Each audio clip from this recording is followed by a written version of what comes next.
हाँ जी, तो नमस्कार भी सभी को। कैसे हो सारे? उम्मीद करूंगा सब बढ़िया होगे, स्वस्थ होगे, मस्त हो, अच्छे से चल रही है आप सभी की तैयारी। कौन सा टॉपिक चल रहा था भाई, है किसी को ध्यान में?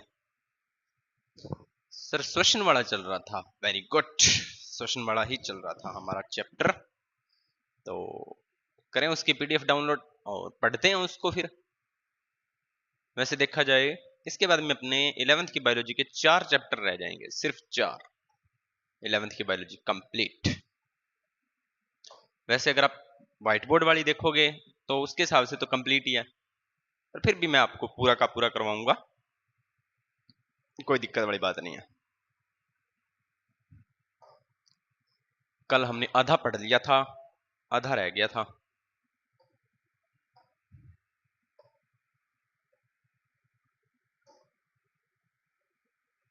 कहां तक पढ़ लिया है किसी को ध्यान में? गैसों का विनिमय, ये पढ़ लिया था हमने ना। ये भी पढ़ लिया था, ये भी पढ़ लिया था। आज हम पढ़े हैं गैसों का परिवहन। विनिमय पढ़ लिया था, लेकिन अब परिवहन कैसे होता है उस पर थोड़ी सी चर्चा कर लेते हैं अपने। तो ये कह रहा है O2 और CO2 का परिवहन रक्त के माध्यम से होता है। वेरी गुड, रक्त के माध्यम से। कैसे? आपको पता है रक्त हमारे शरीर में परिवहन का काम करता है, एक तरल संयोजी ऊतक होता है। कोई वो बात नहीं है। लगभग 97% ऑक्सीजन का परिवहन रक्त में आरबीसी कणिकाओं द्वारा होता है। लो भाई, ये कह रहा है कि CO2 और O2 का परिवहन होता है वो रक्त के द्वारा होता है। रक्त में भी अगर बात करें तो 97% तो आरबीसी के द्वारा और शेष 3% का प्लाज्मा द्वारा। शेष 3% प्लाज्मा द्वारा। रक्त में ये रक्त कणिकाएं और प्लाज्मा ही होती है। वैसे मैं करवा चुका हूं, लेकिन आगे जब अगला चैप्टर अपना रक्त वाला ही है तो उसमें और गहराई से मैं आपको चीजें करवाऊंगा। लगभग 20 से 25% CO2 का परिवहन आरबीसी कणिकाओं द्वारा, जबकि 70 से बाइकार्बोनेट के रूप में अभिनत्र होता है। यानी कि 25% तो CO2 का परिवहन होता है वो आरबीसी के द्वारा, और बाकी जो होता है वो बाइकार्बोनेट के रूप में होता है। किसके रूप में? बाइकार्बोनेटों के रूप में होता है। ये आपको याद रखना है। लगभग 7% CO2 प्लाज्मा में घुले रहता है और 7% प्लाज्मा में। लो भाई, अब आपको मात्राएं ध्यान में रखनी है। क्या? CO2 और O2 का परिवहन कौन करता है? रक्त करता है।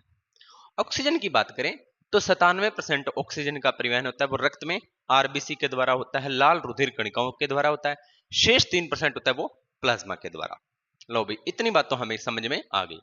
CO2 की बात करें तो 20 से 25% तो होता है आरबीसी के द्वारा, 70% होता है बाइकार्बोनेट्स के रूप में, यानी कि उसका बाइकार्बोनेट्स बन जाते हैं।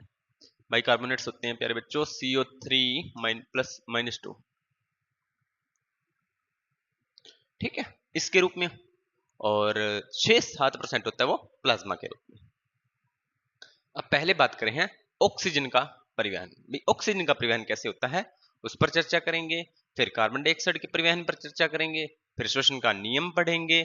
फिर श्वसन के विकार पढ़ेंगे। इतने में अपना चैप्टर संपूर्ण हो जाएगा। आरबीसी में होता है प्यारे बच्चों हीमोग्लोबिन। आरबीसी में क्या होता है? आरबीसी में होता है हीमोग्लोबिन। क्या होता है? Haemoglobin, HB। ध्यान से देखो, मैं आपको एक बात बताता हूं होता क्या है वास्तव में। हीमोग्लोबिन के साथ ऑक्सीजन जुड़ती है और ये बनाती है HbO2। ऑक्सी हीमोग्लोबिन क्या बनाती है? ऑक्सी हीमोग्लोबिन बनाती है। आरबीसी हीमोग्लोबिन लाल रक्त कणिकाओं में एक लाल रंग का लोहा युक्त वर्णक है। लोहा युक्त का मतलब आयरन युक्त, यानी कि हीमोग्लोबिन में क्या पाया जाता है? आयरन पाया जाता है। हीमोग्लोबिन के साथ उत्क्रमणीय ढंग से बंधकर, उत्क्रमणीय का मतलब ये होता है कि ये दोबारा टूट भी सकते हैं। उत्क्रमणीय का मतलब दोनों तरफ प्रोसेस चल जाती है। हीमोग्लोबिन के साथ ऑक्सीजन उत्क्रमणीय ढंग से बंधकर ऑक्सीजन ऑक्सी हीमोग्लोबिन का गठन कर लेती है। ये रहा आपका ऑक्सी हीमोग्लोबिन। प्रत्येक हीमोग्लोबिन 4 ऑक्सीजन के अणुओं का वहन करता है। ये भी आपको ध्यान में रखना है कि हीमोग्लोबिन का एक अणु 4 ऑक्सीजन के अणुओं का वहन करता है। हीमोग्लोबिन के साथ ऑक्सीजन का बंधना प्राथमिक तौर पर O2 के आंशिक दाब से संबंधित है। किससे संबंधित है? O2 के आंशिक दाब से संबंधित है। CO2 का आंशिक दाब, हाइड्रोजन आयन सांद्रता और तापक्रम कुछ अन्य कारक हैं जो इस बंधन को बाधित कर सकते हैं। बाधित करने वाले कौन हैं? हाइड्रोजन आयन की सांद्रता कर सकती है और तापक्रम भी इसे बाधित कर सकता है। हीमोग्लोबिन की ऑक्सीजन से प्रतिशत संतृप्ति PO2 सापेक्ष आलेखित करने पर विघमास वक्र प्राप्त होता है। ये वक्र हम बाद में देखेंगे। वक्र का वियोजन वक्र कहते हैं। वक्र को क्या कहते हैं? वियोजन वक्र कहते हैं। हीमोग्लोबिन से O2 बंधन को प्रभावित करने वाले कारक होते हैं हाइड्रोजन आयन की सांद्रता के अध्ययन में अत्यधिक सहायक है। कुपिकाओं में जहां उच्च PO2 निम्न PCO2 H सांद्रता, ये सारे इसको प्रभावित करने वाले निम्न तापक्रम होता है। ऑक्सीहीमोग्लोबिन बनाने के लिए यह घटक सभी अनुकूल साबित होते हैं, जबकि उत्तकों में PO2 उच्च CO2 उच्च सांद्रता व उच्च तापक्रम स्थितियों में ऑक्सीहीमोग्लोबिन से ऑक्सीजन वियोजन के लिए अनुकूलन होती है। इससे स्पष्ट है कि O2 हीमोग्लोबिन से फेफड़ों की सतह पर बनता है। O2 हीमोग्लोबिन से फेफड़ों की सतह पर बनता है और उत्तकों में वियोजित होता है। यानी कि O2 होता है वो Hb से, Hb प्लस O2 ये बंधता कहां पर है?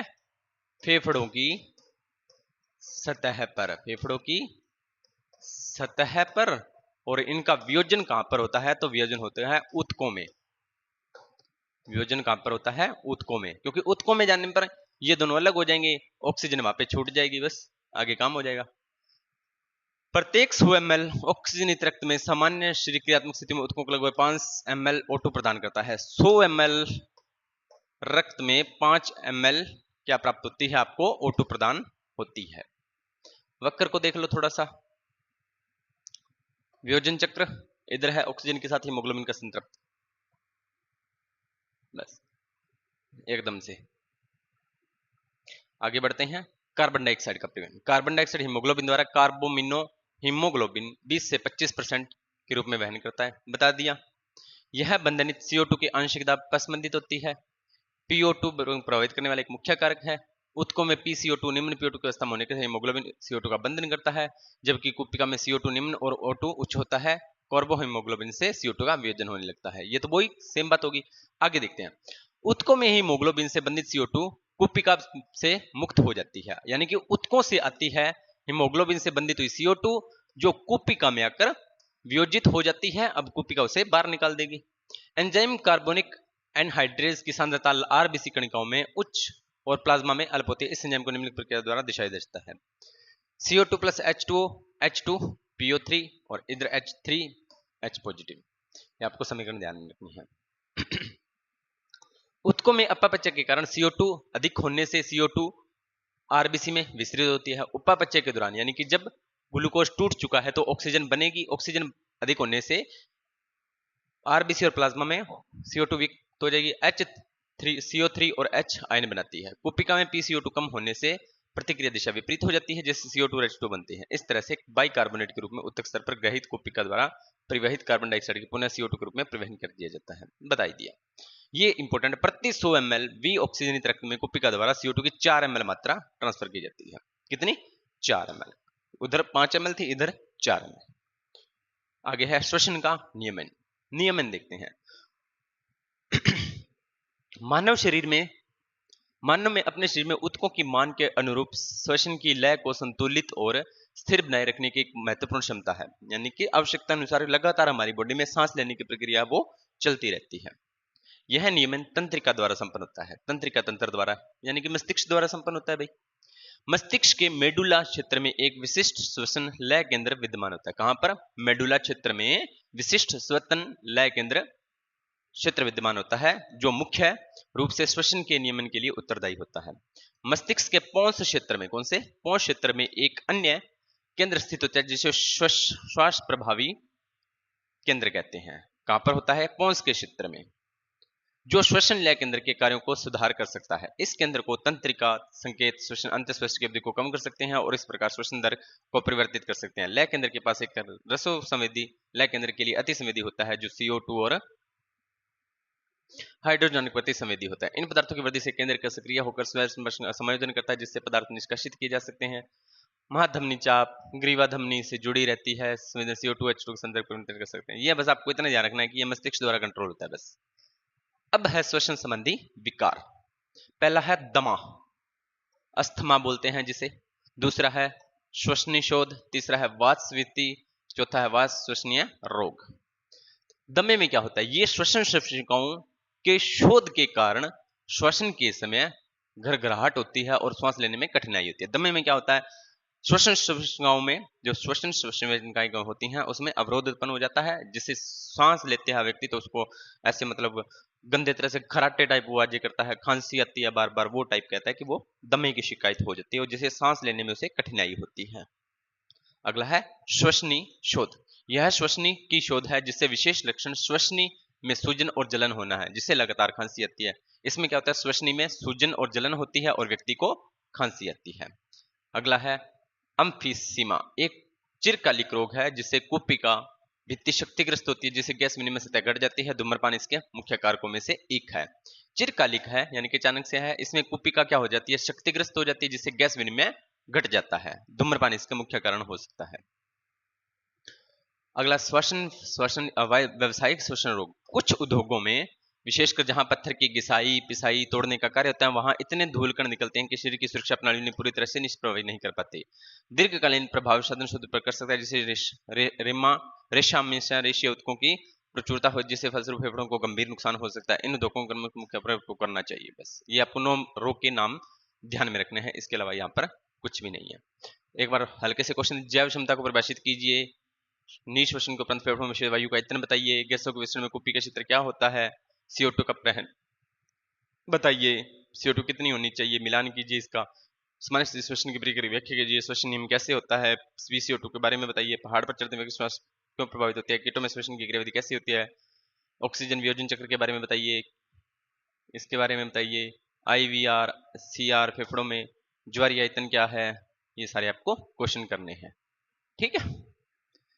तो यहाँ पर ये अपनी छोटी सी क्लास थी, श्वसन तंत्र हमने कंप्लीट कर लिया है। अब मिलते हैं अगले टॉपिक और अगली क्लास के साथ, तब तक आप सभी का धन्यवाद।